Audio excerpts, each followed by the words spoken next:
dumb prince and his stupid wife. So with the PR campaign not exactly going to plan, the couple are on the lookout for the next money-making scheme. And it's now been uncovered that they're working with one of Hollywood's top venture capitalists, Adam Lilleen, who specialises in introducing celebs to business startups. According to Page Six, Lilleen first met the Sussexes through the chat show host and one of his other clients, Ellen DeGeneres. And in an unconfirmed rumour, Meghan Markle is also alleged to have met with Gordon Getty, the American billionaire and son of oil tycoon J. Paul Getty. Well, I'm delighted to be joined now by Meghan Markle's biographer, Tom Bowers. So, Tom, you look at that South Park clip. The Sussexes have become exactly what they never wanted. They're now a punchline in America, even amongst the liberal American media. But it hasn't stopped their money-making drive, which actually seems to be ratcheting up a notch. What's going on? Well, I think their priority is earning money. But the veneer is always charity. They pretend always that they are philanthropists. They're eager to hand out cash to people who need it. But it's very noticeable that when Harry said he was going to give a large chunk of his advance on his sensational book to charity, it's now just a little bit, and he hasn't quantified it. So I think they're keeping the money, but parading themselves as philanthropists and people who are anxious to help the downtrodden. But of course, the one most important downtrodden are they themselves. Because the most cynical thing about these business advisors who they seem to have signed up with is that their whole raison d'etre is to say, we're going to make you look like you're charitable, but actually we're going to make you very rich at the same time. It's deeply cynical, Tom. Well, it's cynical, as was the whole departure from Britain, and is the whole of this, the Netflix series and the book, I'm the victim, when in fact they're the aggressors. And, you know, in truth, what we're seeing is an extraordinary marketing campaign by Meghan, whose number one interest is herself, and the second interest is money. And the question is, how will she make a lot of money in a short period of time in the end to make sure she doesn't need always to parade herself as the victim of the royal family? She's always looking for other business opportunities. And what's interesting is the people she goes to. Who is going to maximize Meghan's popularity? Who's going to make her really big and very rich? And she's, I think, very shrewd and clever in that. She's always looking for opportunities and for people who can help her.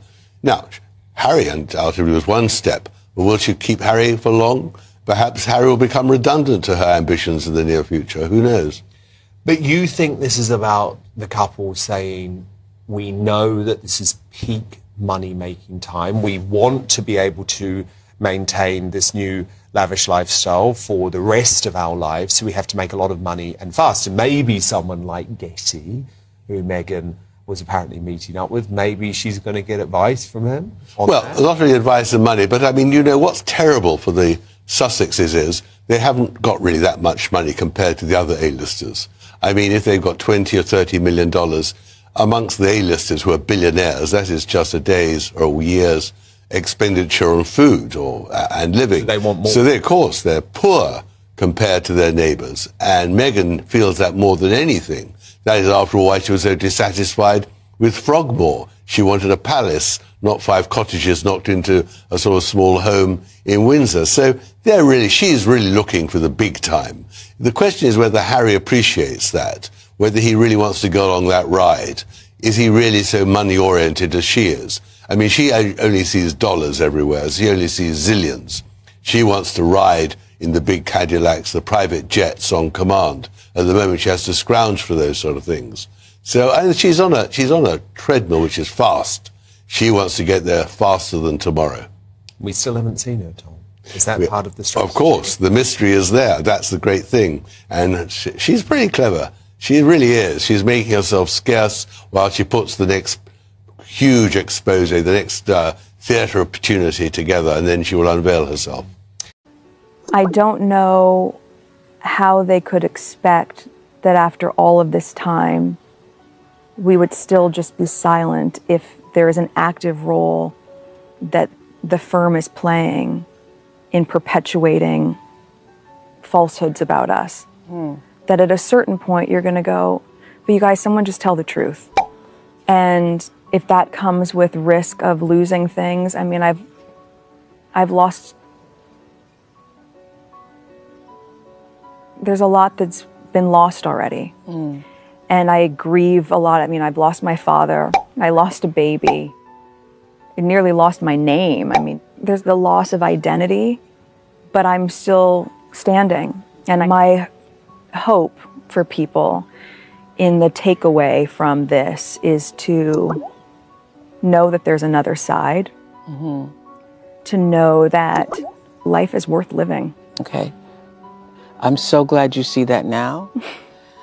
We are going to take a break, y'all, and Harry's going to join us. Harry, as you guys know, they're just looking for their privacy. It's all they want is their privacy. And this is kind of an interesting, I guess, karmic equation, because essentially Samantha Markle, if you don't remember who she is Meghan Markle's sister. Meghan Markle, of course, hates her own family, plus Harry's family, and anybody that might be family she hates, not because she's a bad person, but because everybody is bad to Meghan Markle all the time. She's just a permanent victim through life, and she just can't figure out why people don't realize that, you know, she's literally Nelson Mandela. And it would be nice if people would recognize that she is Nelson Mandela, and she's also the Pope, and she is also Beyonce, and she has saved the world. And sadly, people don't realize that, least of all her sister, Samantha Markle, who is suing her for defamation, claiming that the couple lied about her in an Oprah interview. Okay. Now, it has been proven over and over again that from everywhere, from the Oprah interview to the Netflix documentary to Harry's wine fest of a book, they have just told a lot of lies that are adding up. People are able to debunk these lies, but who cares, because they are collecting tens of millions of dollars. So haha, the joke's on you, except this time Samantha Markle actually scored a win. They tried to essentially get this lawsuit dismissed. This lawsuit was brought in Florida, and the Florida federal court ruled, we're not going to dismiss this lawsuit. Well, let me actually slow that down. They basically ruled that Harry and Meghan must actually sit through a deposition before the court will hear the dismissal. So let me explain to you how that might work, because I'm very familiar with defamation law. Obviously, I just had this lawsuit with Kimberly Klacik. So essentially, when Kimberly Klacik brought her frivolous lawsuit against me for $26 million, obviously, my instinct was to say, this is frivolous, court, throw this out immediately. And instead, allow my anti-SLAPP petition to go through, which essentially says I can sue her for bringing about this frivolous lawsuit. And so the first thing that we tried to do was just to get this outright dismissed and the anti-SLAPP petition heard. What wound up happening was that the judge basically said, we're not just going to throw this out immediately. Both of you are going to have to sit for a deposition. And then after we allow people to ask questions, we'll then use that deposition to discern whether or not we will allow this lawsuit to go through. So the next phase would be them determining whether or not there is grounds for this lawsuit based on this deposition. So Kim and I sat for that deposition, and in the middle of this deposition, she just folded. Because depositions are quite serious, right? You can tell your lies on Netflix, you can tell your lies on Oprah, you can tell your lies to the public, you can feed stories to the press, but will you do it under oath, right? Will you, when you are held up under oath, say, yes, 100%, I was treated to racism and everybody's a racist and my sister doesn't even know me, because this is one of the things that Samantha Markle is upset about, is that Meghan Markle referred to herself as an only child to garner sympathy, made her sister come across as if she's absolutely insane. She may be, I don't know. But the court is interested enough to want to hear the deposition to see if this suit should be brought about. And so Meghan and Harry are going to be grilled under oath. That is incredibly interesting. This is one of the rare times where they actually really do want their privacy, and the court is saying no. So maybe what they'll do now is just say, well, the court systems are racist. That should be the next thing. Not even the courts, like Meghan Markle. Poor Meghan Markle, she's being victimized. We all had to go through it, but when Meghan goes through the court systems, it's different because she's 3% black, and the courts know that somehow, and so they're going to treat her to a healthy dose of court system racism or something like that. Thanks so much for watching. I really appreciate it. I hope you enjoyed this. We're deep diving revenge, so be sure to check back for those videos.